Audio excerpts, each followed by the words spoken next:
నమస్తే welcome to అమ్మా news నా పేరు వెన్నెల బులెటిన్ లో హెడ్లైన్స్ చూద్దాం నలుగురు ఎమ్మెల్యేలను సీఎం జాతిరత్నాలు అనడం హాస్యాస్పదం కేసీఆర్ మాటలు వింటే ఇంత దిగజారిపోయారా అనిపిస్తుందన్న రేవంత్ రెడ్డి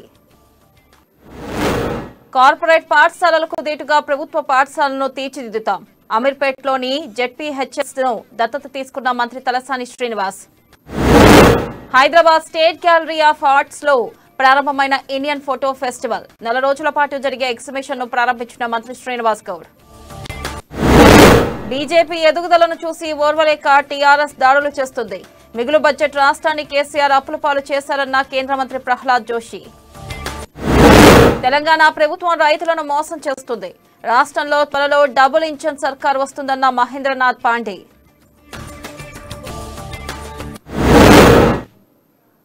ఈ డీటెయిల్స్ చూస్తే నలుగురు ఎమ్మెల్యేలను మునుగోడు తీసుకెళ్లి జాతిరత్నాలు ప్రజాస్వామ్య రక్షకులు అని కేసీఆర్ చెప్పడం చూసి సీఎంకు మతి తప్పిందేమోనన్న సందేహాలు వచ్చాయని రేవంత్ రెడ్డి చెప్పారు ఈ జాతిరత్నాలు ఎక్కడివి ఎక్కడ కొట్టుకొచ్చావంటూ ఎద్దేవా చేశారు కాంగ్రెస్ లో గెలిచి అక్కడ అమ్ముడుపోయిన వాళ్ళు అలాగే ఉంటారా వాళ్లను నమ్మి రాజకీయం చేస్తున్నారా కేసీఆర్ అంటూ రేవంత్ రెడ్డి విమర్శించారు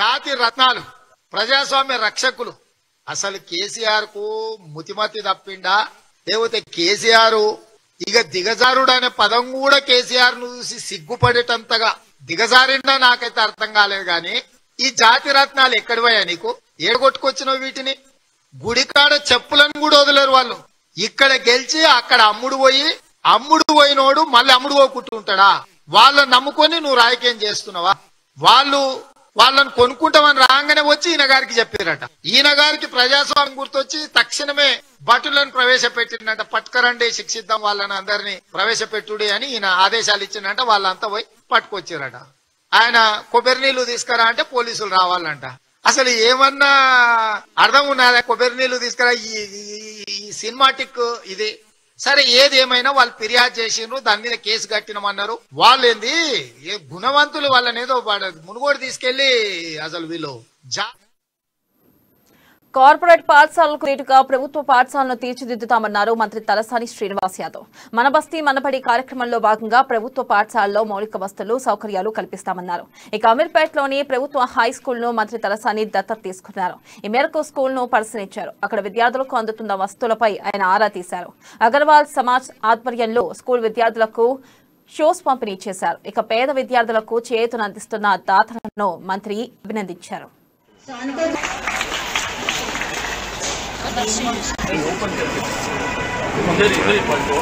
Thank you, Agarwal Samaj Amirpet. అలాగే థ్యాంక్ యూ సార్. ఎంతో సంతోషదాయకమైనటువంటి సందర్భం ఈ రోజు అగర్వాల్ సమాజ్ ఆధ్వర్యంలో ఈ అమీర్పేట్ ప్రాంతంలో బల్కంపేట్ సనత్ నగర్ ప్రాంతంలో ఎన్నో గొప్ప కార్యక్రమాలు జరుగుతున్నాయి. ఈ రోజు గ్రేటర్ హైదరాబాద్ లో వాళ్ళ ఆర్గనైజ్ ఉన్నప్పటికీ అగర్వాల్ సమాజ్ అంటే ది బెస్ట్ సమాజ్ అమీర్పేట్ ప్రాంతంలోనే స్టూడెంట్ పర్పస్ కానీ పబ్లిక్ ఏదైనా మంచి కార్యక్రమం చేయాలన్నప్పుడు వారికి చెప్తే వితిన్ నో టైంలో కూడా వాళ్ళు ఆర్గనైజ్ చేసుకోవడం ఇప్పుడు ఒక 400 మంది స్టూడెంట్స్ ఇవ్వడం అనేది ఒక గొప్ప నిర్ణయం. దీంతో పాటు గతంలో కూడా ఇచ్చింది స్కూల్ మరి ఉన్నటువంటి అభినవ సంబంధం కూడా మీకు అందరికీ తెలుసు. ఎంతో సంతోషదాయకమైనటువంటి సందర్భం ఈ రోజు అగర్వాల్ సమాజ్ ఆధ్వర్యంలో ఈ అమీర్పేట్ ప్రాంతంలో బల్కంపేట్ సనత్ నగర్ ప్రాంతంలో ఎన్నో గొప్ప కార్యక్రమాలు జరుగుతున్నాయి. ఈ రోజు హైదరాబాద్ లోని స్టేట్ గ్యాలరీ ఆఫ్ ఆర్ట్ లో జరుగుతున్న ఇండియన్ ఫోటో ఫెస్టివల్ 2022ను మంత్రి శ్రీనివాస్ గౌడ్ ప్రారంభించారు. ఈ ఫోటోగ్రఫీ ఫెస్టివల్లో 40 దేశాల నుంచి 350 మందికి పైగా అంతర్జాతీయ స్థాయిలో గుర్తింపు ఉన్న ఫోటోగ్రాఫర్లు తీసిన 1500 ఫోటోలను ఈ ఫోటో ఫెస్టివల్ ఎగ్జిబిషన్ లో ప్రదర్శించారు. ఇవాళ నుంచి డిసెంబర్ 19 వరకు ఎగ్జిబిషన్ జరగనున్నట్లు నిర్వాహకులు తెలిపారు. ఈ కార్యక్రమంలో state gallery of art director doctor Lakshmi, నిర్వాహకులు అక్విన్ మాథోస్, మున్సిపల్ శాఖ మాజీ జాయింట్ డైరెక్టర్ బంధన్ కుమార్, ఆ హాకీ అసోసియేషన్ చైర్మన్ కొండ విజయ్ పాల్గొన్నారు.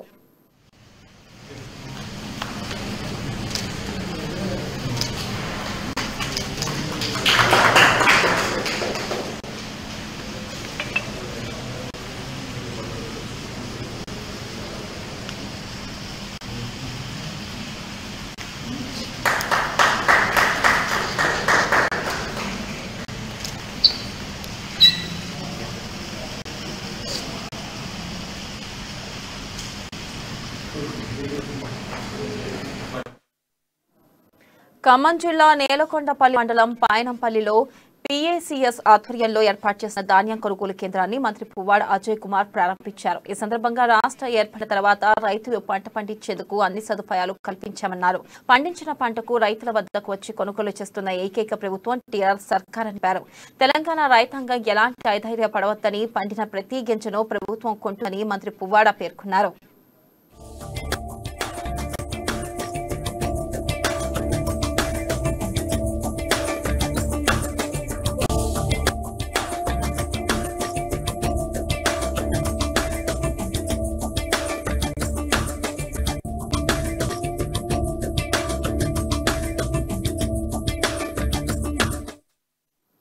బీజేపీ ప్రపంచనాన్ని చూసి తట్టుకోలేక నిరాశకులైన బీజేపీ ప్రజాప్రతినిధుల ఇండ్లపై కేసీఆర్ ప్రభుత్వం దాడులు చేయిస్తుందని కేంద్ర మంత్రి ప్రహ్లాద్ జోషి విమర్శించారు.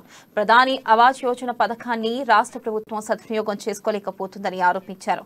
ఇక దేశ ప్రధాని తెలంగాణ రాష్ట్రానికి వస్తే సీఎం ఎందుకు ముఖం చాటిస్తున్నారని ఆయన ప్రశ్నించారు. మిగులు బడ్జెట్ ఉన్న రాష్ట్రాన్ని అప్పుల పాలు చేసిన ఘనత కేసీఆర్కే దక్కుతుందని ఆరోపించారు. Residential buildings which are really meant for the poor people, then further fund can be released. But so far, utilization certificate and how much they have constructed, that report has also they have not filed. I don't know, this is the reason why he is also not able to face the Prime Minister.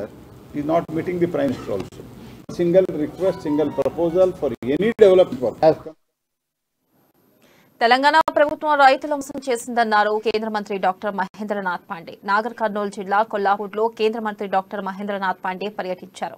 BJP జిల్లా అధ్యక్షుడు ఎల్లేని సుధాకర్ రావు కేంద్ర మంత్రికి స్వాగతం పలికారు. BJP ఏర్పాటు చేసిన మామిడి రైతుల సమ్మేళనంలో ఆయన పాల్గొన్నారు. రైతులతో కలిసి అల్పాహారం చేశారు.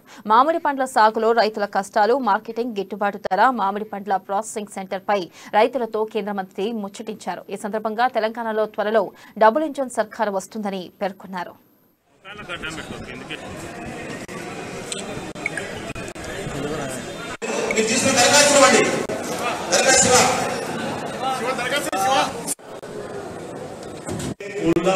बैंकों फादर्स के साथ खड़ी रहेगी।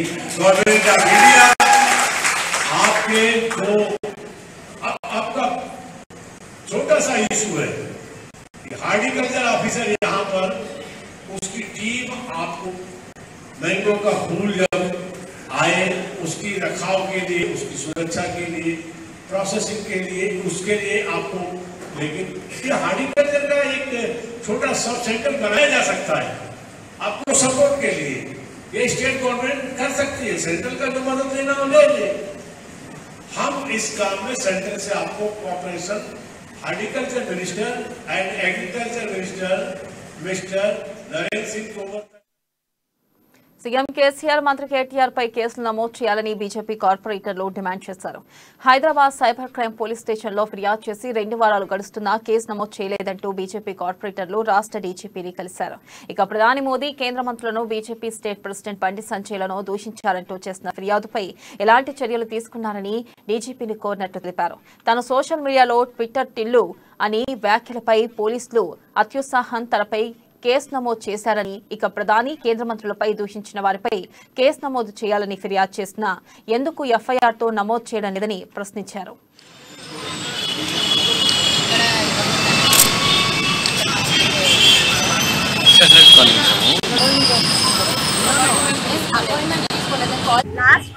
ఇదే నెల 4వ తారీఖున సిసిఎస్ క్రైమ్ వాళ్ళకి ఏసీపీ గారికి నేను కేసీఆర్ గారు ప్రధానమంత్రిని, అపోజిషన్ లీడర్స్ ని, కేంద్ర మంత్రులని బ్యాడ్ వర్డ్స్ యూజ్ చేస్తూ మాట్లాడుతున్నారని చెప్పి కంప్లైంట్ ఇవ్వడం జరిగింది. వాళ్ళపైన కూడా ఎఫ్ఐఆర్ పెట్టి వాళ్ళపైన కూడా కేసు పెట్టండి, ఎందుకంటే మేము మాట్లాడేది తప్పులు అని చెప్పి ఎలాగైతే కేసు పెడుతున్నారో వాళ్ళకి కూడా కేసులు పెట్టాలి అని చెప్పి కంప్లైంట్ ఇవ్వడం జరిగింది. దాని తర్వాత మళ్ళా కమిషనర్ గారి దగ్గరికి 10వ తారీఖు వెళ్ళి దాని ఫాలో అప్ ఎంతవరకు వచ్చింది అని కూడా అక్కడ అడగడం జరిగింది. అలాగే అదే ప్రాసెస్ లో ఆ కంప్లైంట్ ఫాలో అప్ ఎక్కడి వరకు వచ్చింది అని చెప్పి కనుక్కోవడానికి ఈరోజు డీజీ గారికి కూడా లెటర్ ఇచ్చి దాని గురించి మాట్లాడండి అని ఎందుకు అడుగుతున్నానంటే, పోడు భూముల సర్వే 2 గ్రామాల మధ్య గొడవకు దారితీసింది. కారంపొడి, కర్రలు, కొడవళ్లు, గొడ్డలతో దాడి చేసుకున్నారు ఆ 2 గ్రామాల రైతులు. నాగర్ కర్నూలు జిల్లా కొల్లాపూర్ మండలం కుడికిల్ల నార్లాపూర్ గ్రామాల మధ్య పోడు భూముల సర్వే ఉద్రిక్తతకు దారితీసింది. నార్లాపూర్లో గత కొన్ని ఏళ్ల నుంచి పోడు భూములు సాగు చేసుకున్నారు కుడికిల్ల గ్రామ రైతులు. నార్లాపూర్ రైతులు తమ గ్రామ భూములు తమకే అంటూ వాగ్వాదానికి దిగారు.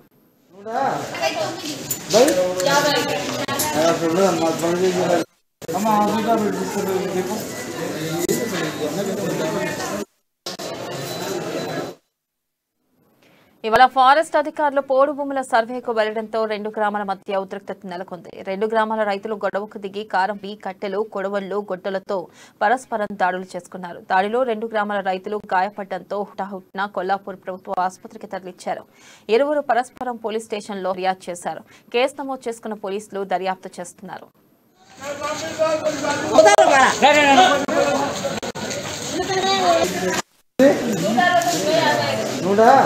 మల్లబసాపురం ఉన్న భూమి మా తాత కొట్టిరు. దగ్గర 120 సంవత్సరాలు కనిపిస్తుంది. మా భూమి మొత్తం 120 ఎకరాలు.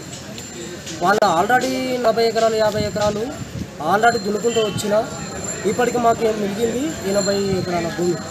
ఆ 80 ఎకరాల భూమి కూడా దాదాపు మేము సాగు చేసుకుంటున్నాము, దున్నుకుంటున్నాము, విత్తనాలు వేసుకుంటున్నాము. మా బాధ లేదా మేము పడుతున్నాం ఆడి వరకు. సరే ఫస్ట్ సారి తెల్లాలు వచ్చి ఎవరు మన ఫారెస్ట్ డిపార్ట్మెంట్లో కొనుక్కొచ్చుకుంటారు, ఆపుతారు, చేస్తారు, తెల్లాలు వస్తారు, సర్వే చేసుకుంటారు, పోతారు. ఆల్రెడీ పట్టుకున్నాం కూడా. డిజిటల్ ఇండియా ప్రైవేట్ లిమిటెడ్ పేరుతో మోసాలకు పాల్పడుతున్న ముఠాను అరెస్ట్ చేసినట్లు CCS joint CP Gajarao Bhupal చెప్పారు. ఇండియాలో ఉన్న బుక్స్ నవలలు స్కాన్ చేసి ఇస్తే తమకు డబ్బులు ఇస్తామని చెప్పి నిరుద్యోగులను టార్గెట్ చేశారని జాయింట్ సిపి తెలిపారు. ఇక తెలంగాణలో 623 మంది బాధితుల నుంచి 15 కోట్ల వరకు ఇన్వెస్ట్ చేశారని, ఆ డబ్బులు నిందితులు ఢిల్లీ పారిపోయారని గజరావు భూపాల్ వివరించారు.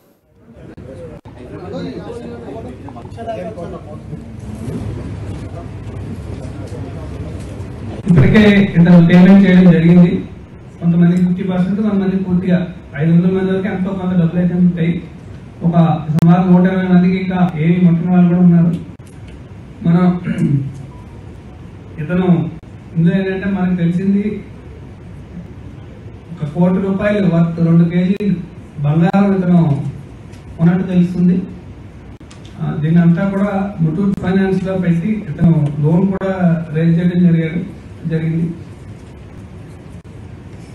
సో ఇది అందరికీ మరొకసారి హైదరాబాద్ సిటీ పోలీస్ తరఫున విజ్ఞప్తి, ఇటువంటి ఇప్పటికే ఇతను పేమెంట్ చేయడం.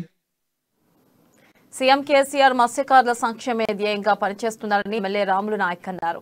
ఖమ్మం జిల్లా వైరా నియోజకవర్గ కేంద్రంలోని వైరా రిజర్వాయర్లో ప్రభుత్వం ఉచితంగా అందజేస్తున్న 7 లక్షల రొయ్య పిల్లలను ఎమ్మెల్యే రాములు నాయక్ విడుదల చేశారు. ఈ సందర్భంగా రాష్ట్ర ముఖ్యమంత్రి కేసీఆర్ పుచ్చకారుల సంక్షేమం కోసం ఎన్నో సంక్షేమ పథకాలు ప్రవేశపెట్టారని, మత్స్యకారులకు ఉచితంగా చేప పిల్లలను పెంచి ఆర్థికంగా అభివృద్ధి ఇచ్చేందుకు దోహదపడుతున్నామని అన్నారు.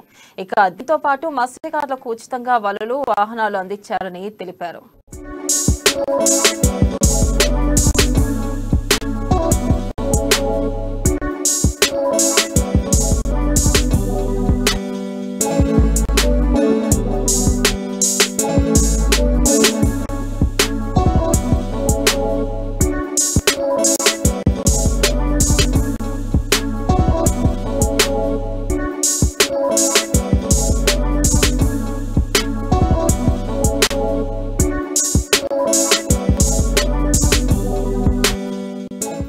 గారు అదేవిధంగా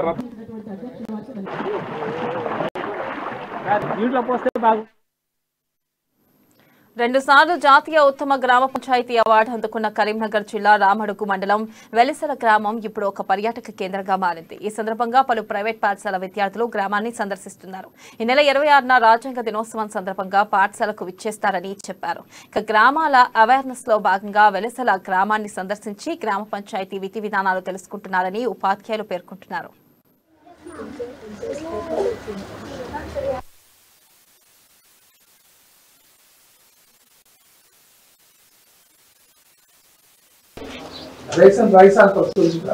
నవంబర్ 26న నేషనల్ కాన్స్టిట్యూషన్ డే సందర్భంగా అండ్ వీళ్ళకి ఉన్న క్లాసెస్లో ఏం జరుగుతుంది గ్రామ పంచాయత్ గురించి, లోకల్ బాడీస్ గురించి వాళ్ళకి అవేర్నెస్ క్రియేట్ చేయడానికి, పర్సనల్గా చూపించడానికి పిల్లల్ని ఇక్కడ వెలిచాల గ్రామ పంచాయతీ తీసుకొచ్చాము. కంప్లీట్లీ ఇక్కడ ఎలా ఆపరేషన్స్ ఎలా అవుతుంది, ఎలా వర్క్ చేస్తారు, లోకల్ బాడీస్ ఎలా వర్క్ చేస్తుంది అది చూపించడానికి తీసుకొచ్చాము. చాలా బాగుంది అండ్ పిల్లలు చాలా నేర్చుకుంటున్నారు. వెలిచాల ఏదైతే డెవలప్మెంట్ ఉందో.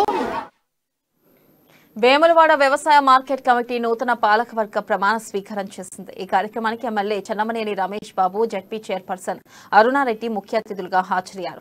మిర్యాల ప్రభాకర్ రావు వ్యవసాయ మార్కెట్ కమిటీ నూతన చైర్మన్ గా ప్రమాణం చేశారు. దేశంలో ఎక్కలేని విధంగా రైతును రాజుగా చూడాలని సీఎం కేసీఆర్ కృషి చేస్తున్నారని ఎమ్మెల్యే చెన్నమనేని రమేష్ బాబు తెలిపారు. ఇక కొత్తగా ఎన్నికైన కమిటీకి ఆయన శుభాకాంక్షలు చెప్పారు.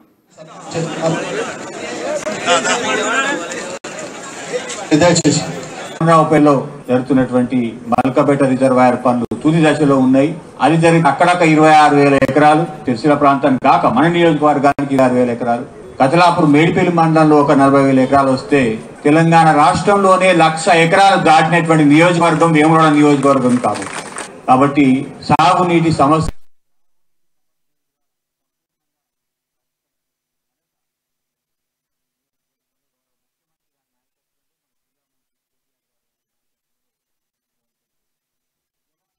అవకాశం ప్రపంచవ్యాప్తంగా మనకు ఉన్నది. ఎందుకంటే మన దగ్గర ఉన్నది సన్న చిన్నకారు రైతులు కాబట్టి సన్న చిన్నకారు రైతులకు సహకార సంఘమే గొప్పగా సాయం చేసేటువంటి సంఘం కాబట్టి సమీకృతంగా వారు పనిచేస్తారు. కాబట్టి రావుపేటలో జరుగుతున్నటువంటి మల్కపేట రిజర్వాయర్ పనులు తుది దశలో ఉన్నాయి. అది జరిగితే అక్కడక్క 26,000 ఎకరాలు, సిరిసిల్ల ప్రాంతం కాక మన నియోజకవర్గానికి 26,000 ఎకరాలు, కతలాపూర్ మేడిపల్లి మండలంలో ఒక 40,000 ఎకరాలు వస్తే తెలంగాణ రాష్ట్రంలోనే 1,00,000.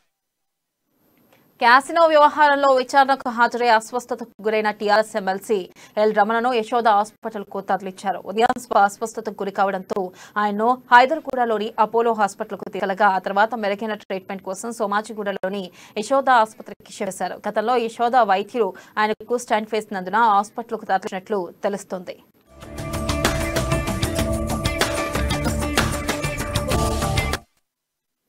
ఇక ఇదిలా ఉంటే క్యాసినో వ్యవహారంలో ఎన్ఫోర్స్మెంట్ డైరెక్టరేట్ విచారణ కొనసాగుతుంది. ఈ వ్యవహారానికి సంబంధించి ఇప్పటికే ఫేమా నిబంధనల ఉల్లంఘన కింద ఈడీ అధికారులు కేసు నమోదు చేశారు. ఈ కేసు దర్యాప్తులో భాగంగా టీఆర్ఎస్ ఎమ్మెల్సీ ఎల్ రమణకు గతంలోనే ఈడీ నోటీసులు జారీ చేసింది. క్యాసినో ఆడేందుకు ఆయన విదేశాలకు వెళ్లినట్లు అభియోగాలు ఉండడంతో విచారణ నిమిత్తం రమణ ఇవాళ బషీర్బాగ్ లోని ఈడీ ఆఫీసుకు వెళ్లగా స్వల్ప అస్వస్థతకు గురికావడంతో హాస్పిటల్కు తరలించారు.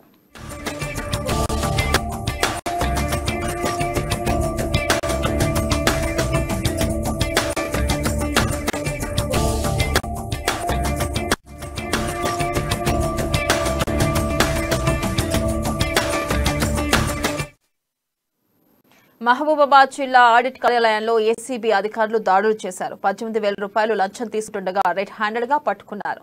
జూనియర్ ఆడిట్ ఆఫీసర్ శ్రీనుతో పాటు అసిస్టెంట్ కిషోర్ ని ఏసీబీ అధికారులు పట్టుకున్నారు. దీంతో ఇద్దరిని అదుపులోకి తీసుకుని విచారిస్తున్నారు.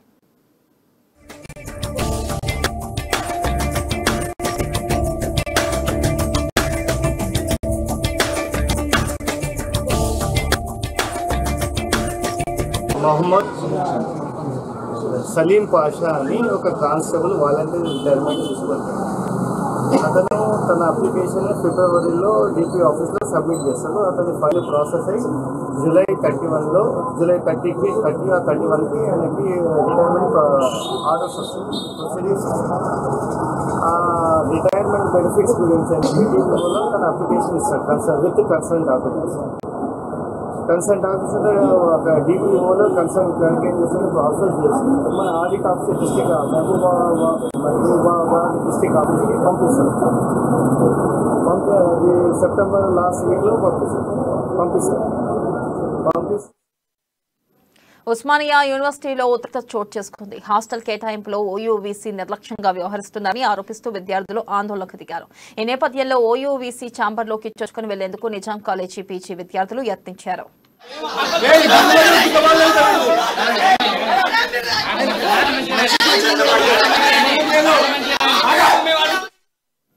ఈ క్రమంలో వీసీ ఛాంబర్ అద్దాలు పలు సామాగ్రి ధ్వంసమయ్యాయి. ఈ సమయంలోనే పలువురు విద్యార్థులకు గాయాలయ్యాయి. హాస్టల్స్ వెంటనే కేటాయించాలంటూ ఓయూ పరిపాలన భవనంలోకి విద్యార్థులు వెళ్లారు. దీంతో అక్కడ ఉద్రిక్తత చోటు చేసుకుంది. E2 హాస్టల్ విద్యార్థులు మెస్ హాస్టల్ కోసం అడ్మినిస్ట్రేషన్ ముట్టడికి వెళ్లేందుకు క్రమంలో విద్యార్థులకు సెక్యూరిటీ సిబ్బందికి మధ్య తోపులాట జరిగింది. ఇక ఈ తోపులాటలో PDSU సెక్రటరీ ప్రవీణ్ అనే విద్యార్థికి తీవ్ర రక్తస్రావం అయింది. అనంతరం ఆందోళన చేస్తున్న విద్యార్థులను పోలీసులు అరెస్టు చేశారు.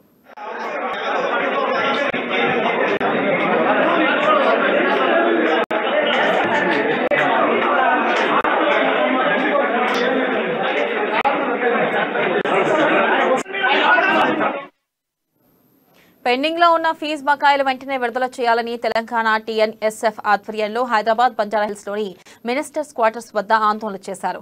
పెండింగ్ ఫీజు రియంబర్స్మెంట్ వెంటనే విడుదల చేయాలని డిమాండ్ చేశారు.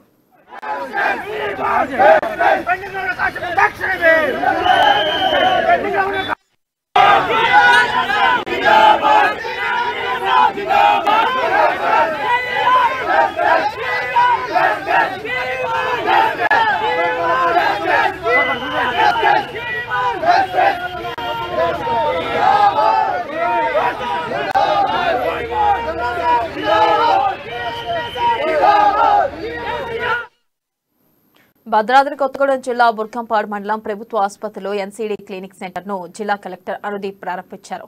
నూతనంగా 5 డాక్టర్లను క్లినిక్ సెంటర్ కు కేటాయించారు. మొత్తం 7 డాక్టర్లు బుర్కంపాడు ప్రజలకు సేవలు అందించనున్నారని జిల్లా కలెక్టర్ వెల్లడించారు.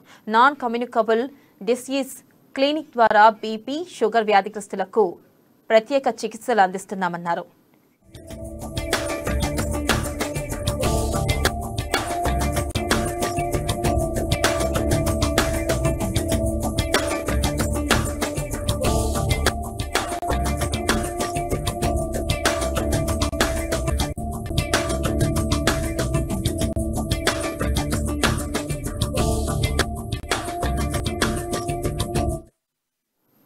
టీఆర్ఎస్ పార్టీ చేస్తున్న అభివృద్ధిని చూసి ఓర్వలేక కార్పొరేటర్ తోకల శ్రీనివాసరెడ్డి అసత్య ఆరోపణలు చేస్తున్నారని టీఆర్ఎస్ నేతలు మండిపడ్డారు. తెలంగాణ రాష్ట్రం భారతదేశ భూభాగంలో ఉన్నదన్న విషయాన్ని కార్పొరేటర్ తోకల శ్రీనివాసరెడ్డి గుర్తించాలని, తెలంగాణ ప్రజలు కడుతున్న పన్నుని కేంద్ర ప్రభుత్వం ప్రజలకు అందజేస్తుందని తెలిపారు. రాజేంద్రనగర్ నియోజకవర్గంలో ఎంతో అభివృద్ధి జరిగినా కార్పొరేటర్ తోకల శ్రీనివాసరెడ్డికి అభివృద్ధి కనిపించడం లేదని, ఎమ్మెల్యేను విమర్శించే స్థాయి కార్పొరేటర్ తోకల శ్రీనివాసరెడ్డికి లేదని తెలిపారు. నీ ఇవాళ కౌన్సిల్లో నువ్వేం కొట్లాడినావు అనేది ఇవాళ ప్రజలు కూడా నిన్ను అడుగుతా ఉన్నారు. మేము మరి టీఆర్ఎస్ పార్టీ తరఫున కూడా మేము అందరం మిమ్మల్ని అడుగుతా ఉన్నాము. ఈ రోజు మరి గాలికి వదిలేసి 10 ఏళ్ల సాని కూడా 2 సార్లు గెలిచినటువంటి మీరు మరి గాలికి వదిలేసేసి మరి ఈ రోజు ఏదైనా విలేజ్ లోపల మరి ఏదైతే కేంద్ర ప్రభుత్వం ఇస్తుందంటే అది ధర్మం. కేంద్ర ప్రభుత్వం ఇవ్వవలసిందే. రాష్ట్రాల హక్కు ఏదైతే ఉందో అది ఖచ్చితంగా నువ్వు కాదు 75 సంవత్సరాల ఏదైతే కేంద్రంలో ఉన్నటువంటి కాంగ్రెస్ పార్టీ ఇవ్వడం జరిగింది. ఇది గ్రహించాలి. మీరందరూ కూడా మీ ద్వారా కూడా మరి వారికి మేము తెలియజేస్తున్నాము. మరి ఇటువంటి ఇక ముందు కూడా ఏదైనా ఉంటే కూడా నీకు దమ్ము ధైర్యం కూడా ఉంటే ఏదైనా ఉంటే టికెట్ తెచ్చుకో. నువ్వు టికెట్ ఆశిస్తుంటున్నావు.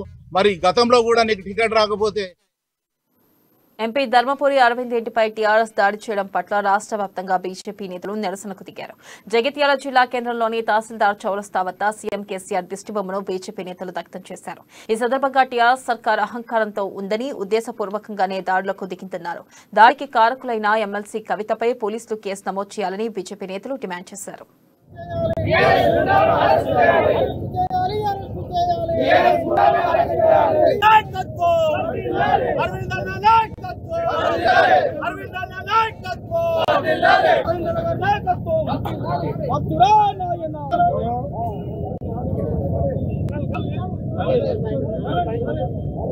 అందరికీ నమస్కారాలు. ఈరోజు మన ప్రియతమ నాయకులు నిజామాబాద్ పార్లమెంట్ సభ్యులు ధర్మపురి అరవింద్ గారు ఇవాళ దిశ కార్యక్రమంలో నిజామాబాద్లో పాల్గొంటున్న సమయంలో ఎంపీ గారు లేని సమయం చూసి వారి ఇంటి మీద దాడి చేయడం జరిగింది. ఇది పథకం ప్రకారమే రచించి ఈ పథకం ప్రకారమే ఈ దాడి చేశారు. ఎందుకంటే ఇంట్లో ఉన్న వాళ్ళ నాన్నగారు కానివ్వండి, నాన్నగారికి 70 సంవత్సరాలు, వారి అమ్మగారికి 75 సంవత్సరాలు, అట్లాంటి వారిని కూడా చూడకుండా రాళ్లతోని రాడ్లతోని దాడి చేసి మొత్తం వస్తువులని రైతుల కళ్ళాల్లో ఉన్న వరిధాన్యం కొనుగోలు చేయాలని నిజామాబాద్ ప్రధాన రహదారి తాటిపల్లి వద్ద రైతుల ఆందోళన చేపట్టారు. రైతుల ఆందోళనతో 2 కిలోమీటర్ల మేర ట్రాఫిక్ నిలిచిపోయింది. ఈ సందర్భంగా మిల్లర్ల దోపిడీ నుండి కాపాడాలని రైతులు డిమాండ్ చేశారు. క్వింటాల్ వడ్లకు 6 కిలోల వరకు కట్ చేస్తున్నారని రైతులు ఆందోళన వ్యక్తం చేశారు. ఎంతకు అధికారులు రాకపోవడంతో రవాణా వ్యవస్థ స్తంభించిపోయింది. దీంతో రైతన్నలను ప్రయాణికులు వచ్చి రిక్వెస్ట్ చేయడంతో ఆందోళన విరమించారు.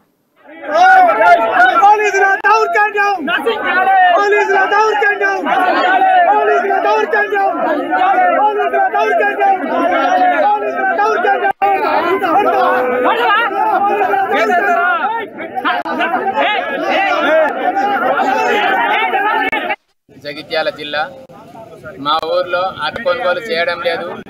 ఈ రైతులు బాగా ఇబ్బంది పడుతున్నారు. ఇప్పటికీ పోసి 20-25 రోజులు అవుతుంది. అయినా కానీ ఏ అధికారులు వస్తలేరు, మిల్లర్లు తీసుకుంటలేరు. సంచికి 2 కిలోలు కావాలని చెప్పి తీసుకుంటలేరు. రైతులను ఇబ్బంది పెట్టాలని అదే వర్షాలు వస్తున్నాయి. ప్రభుత్వ అధికారులు ఎవ్వరు మా దగ్గరికి వచ్చిన వాళ్ళు లేరు. మిల్లర్లను మిల్లర్ తీసుకోవాలని చెప్పిన వాళ్ళు లేరు. బాగా చాలా రైతులను ఇబ్బంది పెడుతున్నారు. అందరు అధికారులు అందరూ అదే పని ఉన్నారు. ఒక ఎంఆర్ఓ వచ్చింది లేదు, కలెక్టర్ వచ్చింది లేదు. ఇక్కడికి మమ్మల్ని చాలా ఇబ్బంది అవుతుంది రైతులకు. మెదక్ జిల్లా మెదక్ మండలం గడమెన్పల్లిలో వరిధాన్యం కుప్పలకు మంటలు అంటుకున్నాయి. పొలంలో వరి కోయించి మిగిలిన గడ్డికి పలువురు రైతులు నిప్పు పెట్టారు. ఐకేపీ సెంటర్లో వడ్లు కొనకపోవడంతో పొలాల్లోని వరిధాన్యాన్ని కుప్పలుగా పేర్చారు. ఇక దీంతో మిగిలిన గడ్డికి నిప్పు పెట్టగా ఒక్కసారిగా గాలి రావడంతో వరి కుప్పలకు మంటలు అలుముకున్నాయి. వెంటనే తేరుకున్న రైతులు మంటలను ఆర్పివేశారు.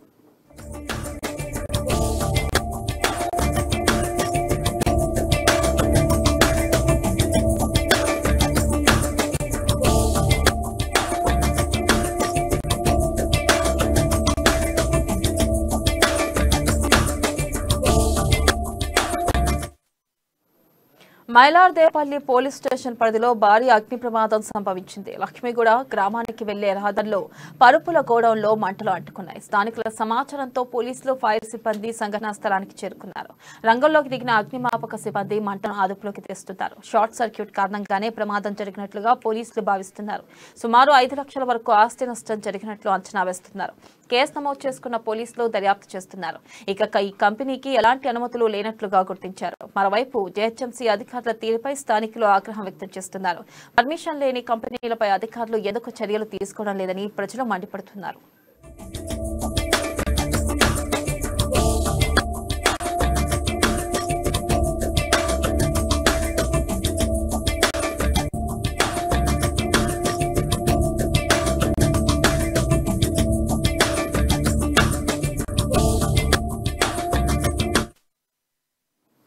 మహబూబాబాద్ జిల్లా రేఖలి తాండాలో దారుణం చోటు చేసుకుంది. ఇంట్లో మంచంపై పడుకున్న ఓ వృద్ధుడు చుట్ట తాగుతూ నిద్రలోకి జారుకున్నాడు. దీంతో అతను నిద్రలోకి జారుకోవడంతో అతని చేతిలోని చుట్ట మంచంలో పడింది.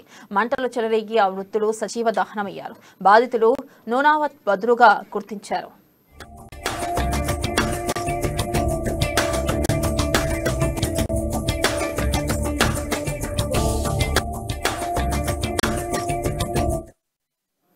ఆసిఫాబాద్ జిల్లాలో పులి కలకలం రేగింది. పులి భయంతో గిరిజన గ్రామాల ప్రజలు భయాందోళనకు గురవుతున్నారు. పులులు అడవిని వదిలి జనావాసాలకు వస్తూ ఉండడంతో బిక్కుబిక్కుమంటూ జీవనం సాగిస్తున్నారు. వాంకిడి మండలంలోని ఖానాపూర్ గ్రామానికి చెందిన సీడం భీముపై పులి దాడి చేసి హతమార్చిన ఘటన మరొక ముందే కాగజ్ నగర్ పట్టణ సమీపంలో పులి సంచారం ప్రజలను భయాందోళనకు గురిచేస్తుంది. ఇక పులి దాడిలో మృతి చెందిన భీము పత్తి చేనులో పత్తి వేరుతున్న సమయంలో అకస్మాత్తుగా దాడి చేసి లాక్కు వెళ్తుండగా పక్క చేను రైతులు చూసి కేకలు వేయడంతో పులి భీమును వదిలినట్లు తెలుపుతున్నారు. ఇక పులి ఏ వైపు నుంచి వచ్చి దాడి చేస్తుందనని గిరిజన రైతులు, కూలీలు పత్తి చేనులోకి వెళ్లకుండా ఇంటి వద్దే ఉంటున్నారు.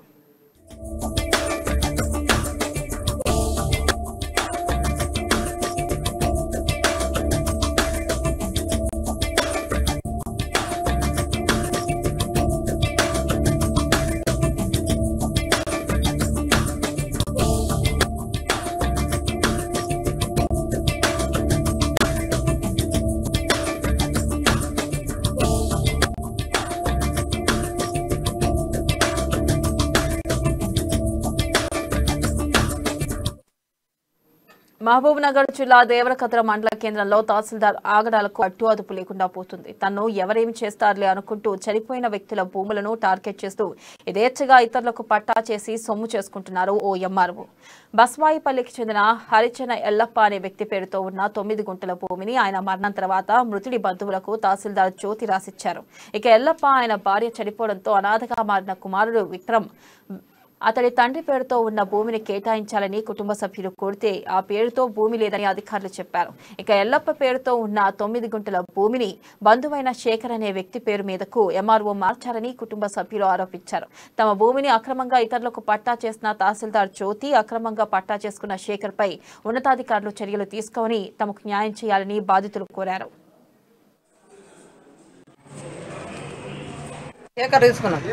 శేఖర్ తీసుకొని మళ్ళీ రిటర్న్ మా భూమి అది ఇయ్యాలంటే మళ్ళీ ఓడు మళ్ళీ డబ్బులు అడుగుతున్నాడు. మళ్ళీ మాకు ఇస్తలేడు. ఇయ్యనందుకు మళ్ళీ మేము విధాంసలు వేసి కూడా మేము అడిగినాము. అటు కూడా వస్తలేడు. ఏం చేసుకోవడం చేసుకోపోండి అన్నాడు. కొడుకు సొంతం కొడుక కాదు తమ్ముని కొడుకు. మరి ఎల్లాయి సొంతం కొడుకు మరి సొంతం కొడుకున్నప్పుడు ఎల్లాయి భూమి ఎల్లాయి సొంతం కొడుకు మేము కూడా అన్నది అదే. విధాంసులు కూడా అన్నది అదే మాట. అంటే అట్లెట్లా చేసుకున్న శేఖర్ నువ్వు ఓ పిల్లాడు ఉన్నాడు కదా ఆ పిల్లాడిని చేయాలే కదా అని అన్నారు. అంటే పైసలు అడిగితే మళ్ళీ మేము మా సంతకాలే లేవు. మాకు దేనికుండా చేసుకున్నాయి లోపల ఇంట్లో అట్లా చేస్తారు సొంతం. దేశీయ స్టాక్ మార్కెట్లో వరుసగా రెండో రోజు నష్టాల్లో ముగిశాయి. ఇవాళ ట్రేడింగ్ ముగిసే సమయానికి సెన్సెక్స్ 87 పాయింట్లు కోల్పోయి 61,663కి పడిపోయింది. ఇక నిఫ్టీ 36 పాయింట్లు నష్టపోయి 18,307 వద్ద స్థిరపడింది. బీఎస్సీ సెన్సెక్స్ లో HCL technologies, Hindustan Unilever, Asian paint, State Bank of India, Kotak bank లాభాలను అందుకోగా ఇక Mahindra and Mahindra, Maruti, Bajaj finance, IndusInd bank, NTPC స్వల్పంగా నష్టపోయాయి.